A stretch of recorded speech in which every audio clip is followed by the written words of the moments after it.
Hi everyone, Lisa Finkel, finally coming to you with the kiln opening. Holy cow, it feels like it's been forever. So I'm coming to you from Prince Edward Island on the east coast of Canada on a freezing rain day. So all the school, it's March break here anyway, but the local schools are closed. Anywho, I've got a kiln opening and I'm very excited. My very first one in our new property.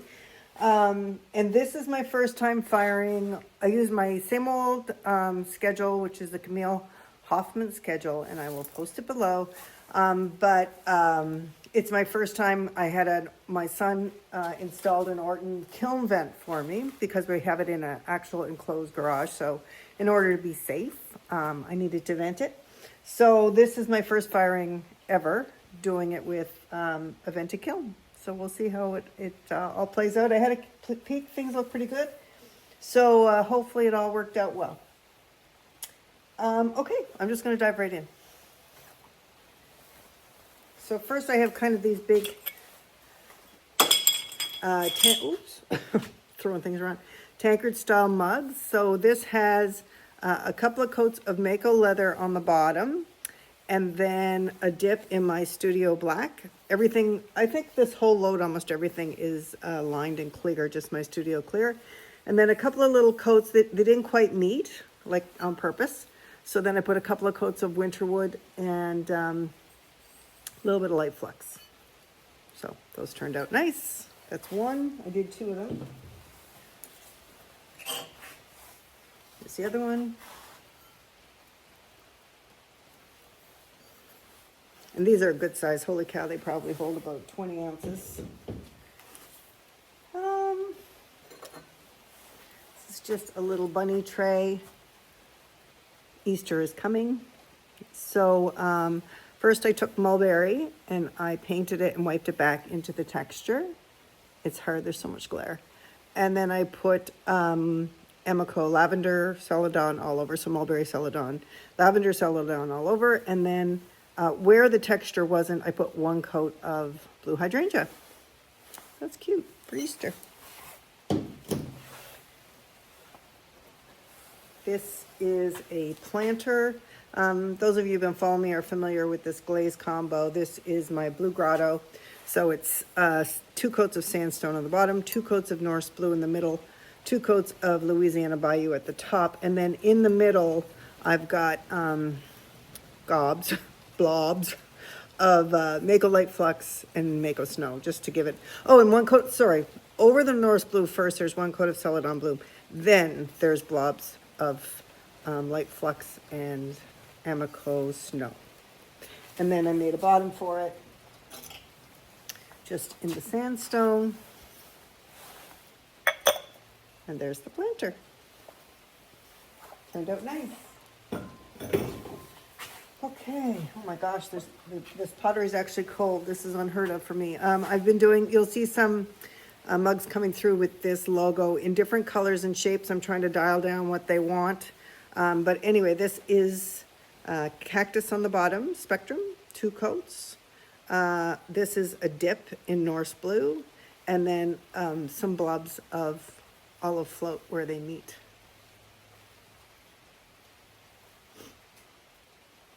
And this, I just had a 3D stamp made, and then this is my black glaze actually, and wiped it back. So I just put some black glaze on it from my bucket, from my dipping bucket, wiped it back, and then put Emiko Mixing Clear on top. I have used black underglaze before, and I find you got to be really careful. There's a lot of body staining on it, where my black dip glaze doesn't have the same amount of body staining, so that's good. This is another planter. Got a little bit of running, but not too much. This is for a company that I do some custom work for, and this is their corporate colors, so there'll be some pieces in here with this logo and those corporate colors. And this is, first I piped in Emiko Deep Sea Celadon, and then Mixing Clear over that, then I waxed it. And then inside and on the outside edge is Louisiana Bayou.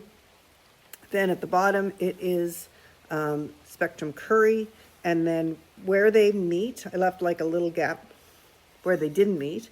And that would be a coat, one coat of, I think it was just one coat of honey flux and a coat of light flux. And that's pretty. Just gonna like that. I got a little bit of drippage here, but this one is just their first sample, and it was gonna be a freebie anyway, so I don't think she'll mind. And then the bottom is the yellow.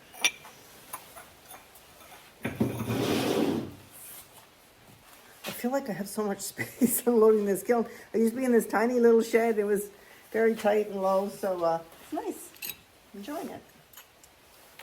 This is just a little bowl. Oh, it's got some goobers on it though. So it's Louisiana Bayou inside, Louisiana Bayou, I think probably 2 coats outside, and then 2 coats of sandstone, Mako sandstone. We're at the bottom. And I don't know if you can see, I got a little bit of, I don't know what that is. It almost feels like something fell in it during the firing, which can happen. It would be so cool to be able to see what happens inside a kiln after firing. Okay, next shelf. Okay, I had a few things just under a half shelf, just a couple, so I just took them off, but I'll show them to you now. So this is just a little trinket dish with a dragonfly pattern in soft red, Spectrum soft red. Just 2 coats, because you want the texture to come through. So got a couple of those. This is deep sea all over, Amoco deep sea Celadon all over. Then I believe I had seaweed. I glazed this so long ago, I have no idea. It actually made the move. Seaweed on the edges, and I think I probably put, I put some blue hydrangea in there too, because you can see the gold specks. Yeah, turns out cute. And another little bunny dish in the same treatment as before. Sweet. I had 3 of them. So here's the 3rd one. And this imprint, which is really sweet for either Easter or Mother's Day.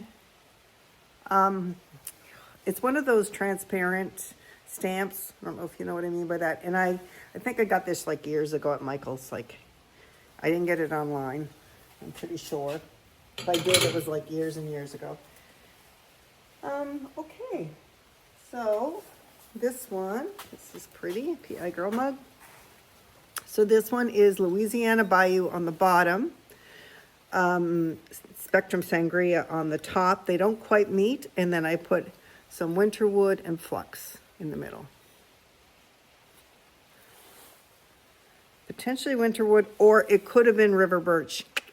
Might have been river birch with a little bit of flux in the middle.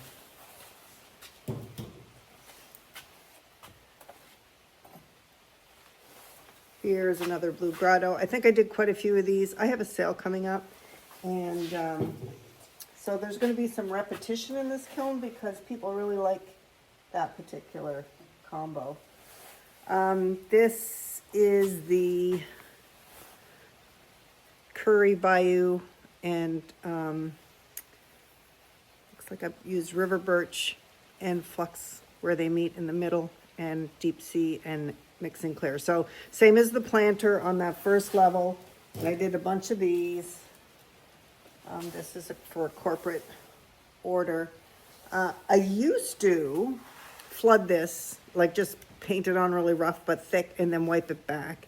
And I was getting body staining, so I went to using a little squeegee bottle instead, and that is working so much better. These look so much better. I am getting a little bit of, look, from the Louisiana Bayou. So, I guess I'm going to have to be really careful about how thick I put the coats on around the applique, because they were all clean and white back. Here's a PI Girl in that combo too. Haven't done much yellow lately, so kind of nice to put it back in the rotation. Oh shoot, look, there's more here. And the problem with refiring this is that it's going to run. So I don't know, what do you guys think? I might have to refire it and then just put it in at a 5 or something, and with no hold, and see if I can clean up that mess. It's not a mess, but it's not perfect. This one's good enough. This one also has a little tiny freckle, but I don't think that would be a big deal. So I have more of these to make for her, or they're made, I have to glaze them. So I'll just make sure that I'm more careful. Next time I'll wipe back more right around the edge. Sometimes I just take a needle tool, and I didn't do that this time. I should have. And then I'll just scrape the glaze right around the edge of the applique. If it's something like Bayou, which is going to run. But I didn't, lesson learned, but they're still beautiful. I mean, I'm not upset. I'm just going to have to be more careful. Here's another Bayou in Sangria. I'm almost always going to do 2 of a combo, at least, if I'm going to do a combo. Not always. This one was inspired from Audrey at Audrey Lynn Studios. So it's leather on the bottom. See if I can remember this, Audrey. A little line of flux. Well, make a light flux. Then winterwood. Then I just did a dip of Norse blue and then a little more flux. And that turned out pretty. Now this is my middle shelf, so it's my least hot shelf, so that's kind of good. So it didn't run. It ran a bit, but it didn't run off the pot, I guess is what I should say. This is just another one with the cactus, the Norse blue, and the olive float.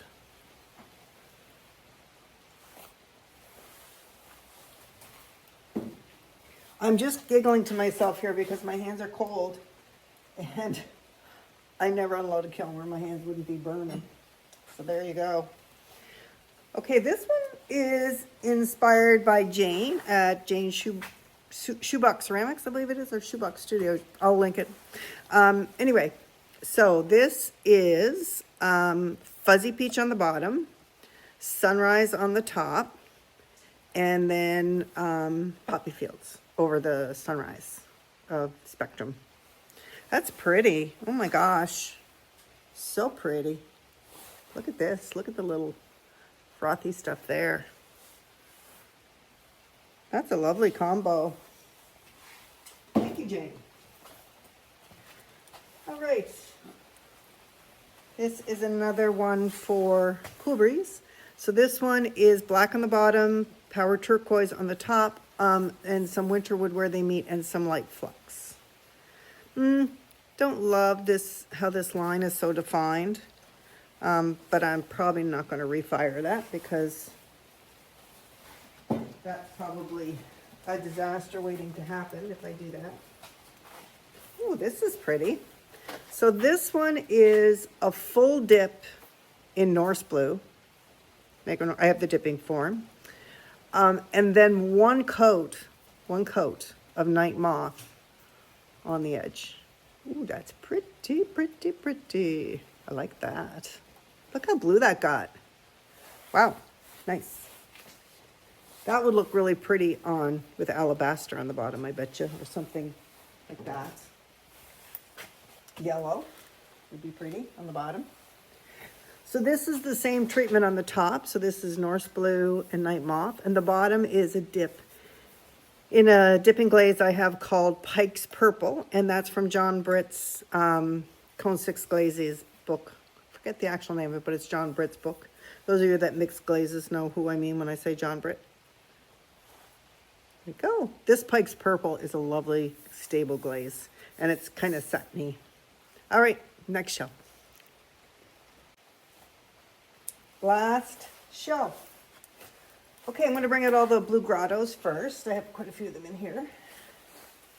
So they turned out nice.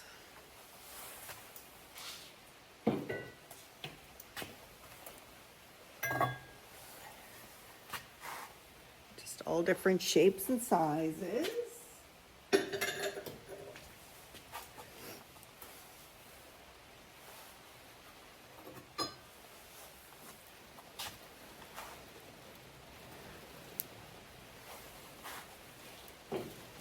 nice big one here.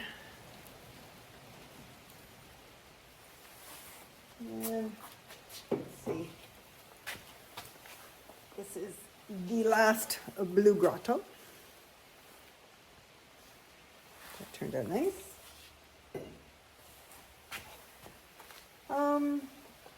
Here's another one with that leather bottom and then the winterwood and Norse blue on the top. The only thing I would say about the leather is I did 2 coats. I think next time I would do 3. It's just a little bit patchy. I probably didn't put the coats on thick enough. I kind of thought that the glaze would run further and I would just see it peeking. But I might, if I feel brave, I might refire these.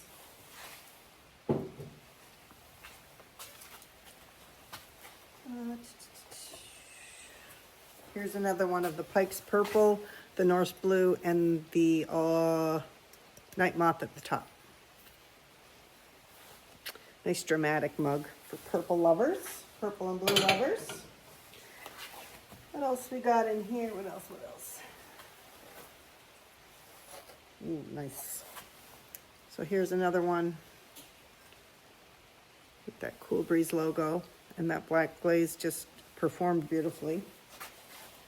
So that's a big relief. That was my first time trying it with the black glaze. This one is another one with the fuzzy peach on the bottom, the sunrise on the top, and then the poppy fields. I think I did 2 coats of poppy fields.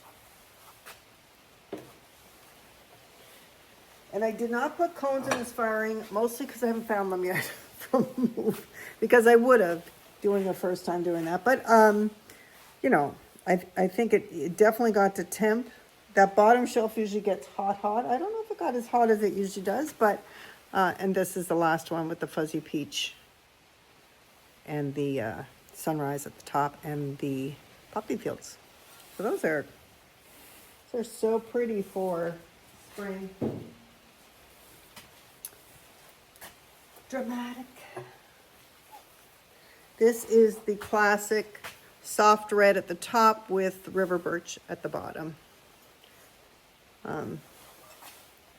Perennial favorite, I would say. That's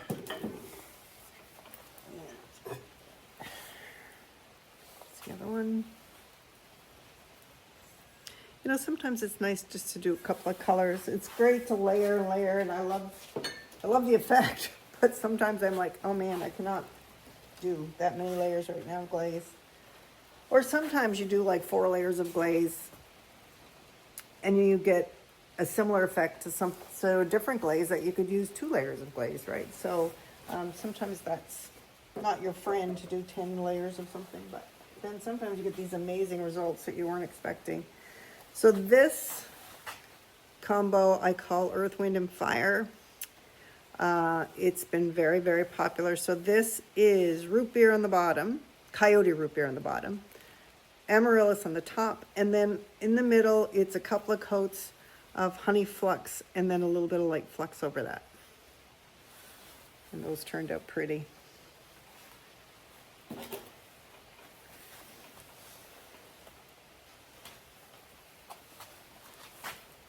another one.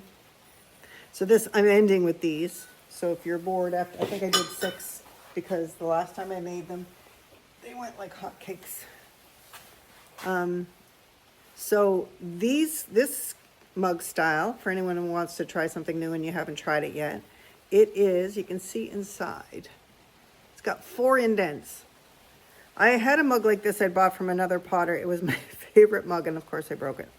But it is so comfortable to hold with the 4 indents, and you just put your handle between 2 of the indents. And, you know, once your coffee cools down enough and you can, or tea, whatever you drink, hot chocolate, it's so nice to grab with those 4 indents. So that's those. I did 2 of those, I think. Yeah.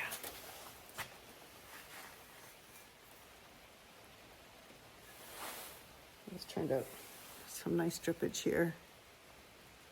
You can see it.